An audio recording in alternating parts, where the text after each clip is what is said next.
Welcome to the daily cyber briefing for Thursday, the 22nd of June. Apologies for some of the problems we've been having this week.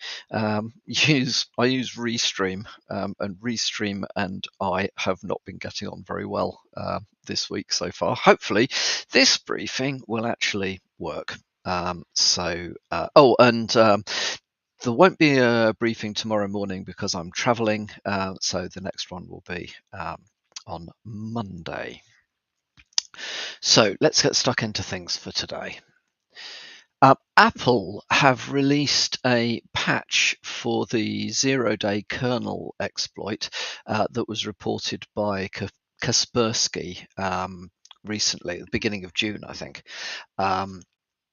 So in order to compromise an iOS device, you have to get round both the App Store controls, and you also have to bypass Apple's app separation,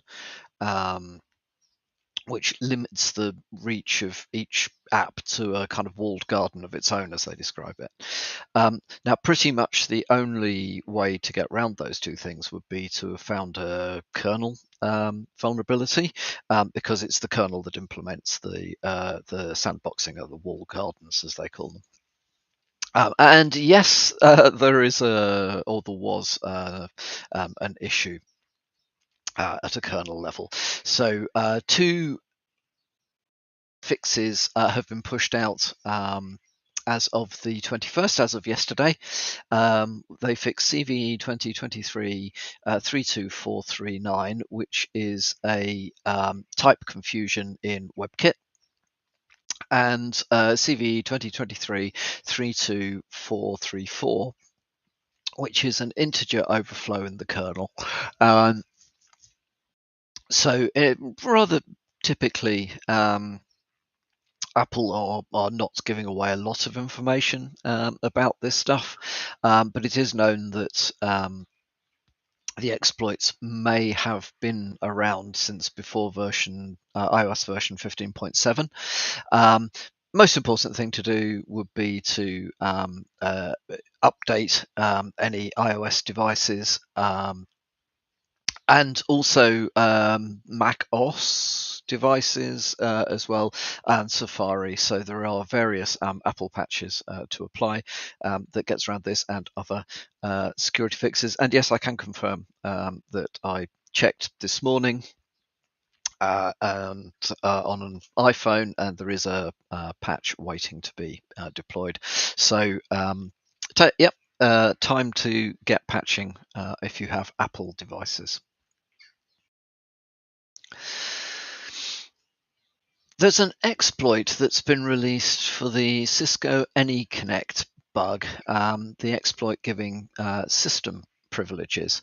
So against earlier this month, if I remember correctly, there was a vulnerability found in the Cisco Secure Client software for Windows, which was formerly known as, still I think by most people, known as the AnyConnect Secure Mobility Client. Given the fact that Cisco VPN clients tend to be used by larger corporate organizations, it is definitely worth keeping an eye on this sort of stuff.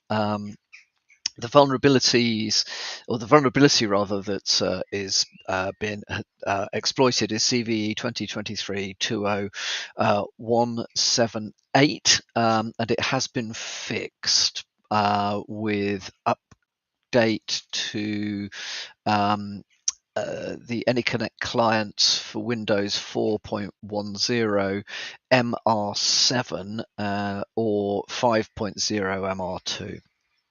The proof of concept code, now there's a proof of concept code out there.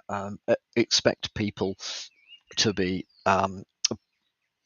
broadly and en masse attempting exploits randomly. So if you are using AnyConnect, would strongly recommend checking for updates and applying them if they are applicable to you. And then finally, from me today, an interesting article from Malwarebytes that is talking about the fact that a US-based DNA testing company failed miserably to protect sensitive genetic and health data, and according to the Fair Trade Commission in the States. Now, okay, I think that's mostly interesting because, firstly, it at a superficial level, you would think, does it really matter if anybody has got data about my DNA? But actually, it probably does, especially now with advances in medical science, and the ability to very rapidly sequence entire genomes, and certainly the most important parts of genomes. There's a lot of information about you. In fact, all the information that makes you you is stored in your DNA. There is nothing more to you, really. That is the source code that is compiled into the the being that you are. If it provides information potentially about illnesses, long-term genetic illnesses. It provides all sorts of information about you, which you probably don't want people to be publicly using. If the data's, at its simplest, if the data's been stolen, it means, you could be targeted by pharmaceuticals for medicines you didn't know you needed, that sort of thing. So, but equally, DNA is used for identification purposes very regularly. And there are, I think, understandably quite strict rules around how DNA should be used and stored. And you wouldn't want, for example, the DNA of perfectly innocent people to crop up on a database of say an authority which you didn't particularly trust. So I think there are some very good reasons why you shouldn't really be giving your DNA away to people. It just goes to show, though, that there is a current tendency to have your DNA sequenced to find out interesting things. And I've got to admit, I've had it done myself. I was curious to see, where my ancestors came from, and so yeah, I have had it done. Do you know that your DNA sequences are being stored and handled properly? Well, this particular organisation didn't handle them particularly well, and then retrospectively tried to change their privacy statement.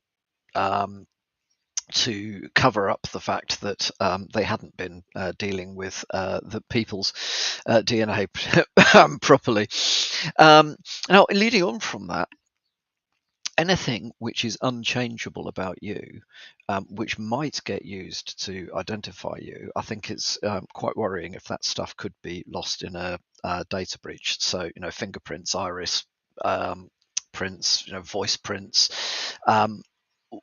Once the information is out there, it can be used to impersonate you.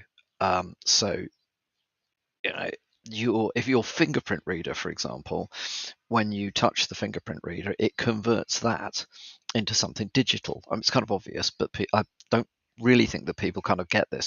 So it's a digital format when it's being read. So you can inject that digital format into the systems that are reading your fingerprint. Do you see what I mean? So you don't even have to have your fingerprint there. So once your fingerprint pattern has been stolen, you're kind of screwed. Well, the same goes for your DNA. You can't change it. Once your DNA is in somebody's database, if that database gets stolen, and in the future, that then gives people the ability to authenticate. I mean, it is the ultimate authentication method. authenticate you, you can't stop that. You can't change it later. So I think this is something that isn't well understood when people are looking at sort of biometrics and so on, and the advance in biometrics for authentication and identification of people. It can be spoofed as soon as it becomes digital. It is digital in almost all the systems that we are talking about, that actually that matter in this sense. So yeah, it no longer becomes this concept of something I have, something I know. It simply becomes something I am. Well, you can't change that. So yeah, it's interesting. I don't think that there are a lot of people who've been impacted. It wasn't one of the big DNA testing firms.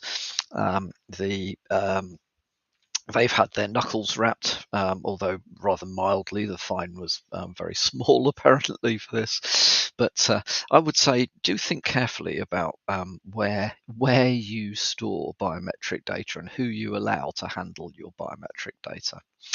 Yeah. And on that cheery note, I'm going to call it a day for today. Thank you for listening in. As I say, there won't be a briefing tomorrow morning because I'll be traveling. However, there will be one on Monday morning. So I hope you have a great Thursday, great Friday, relaxing weekend, and I'll speak to you all again on Monday morning.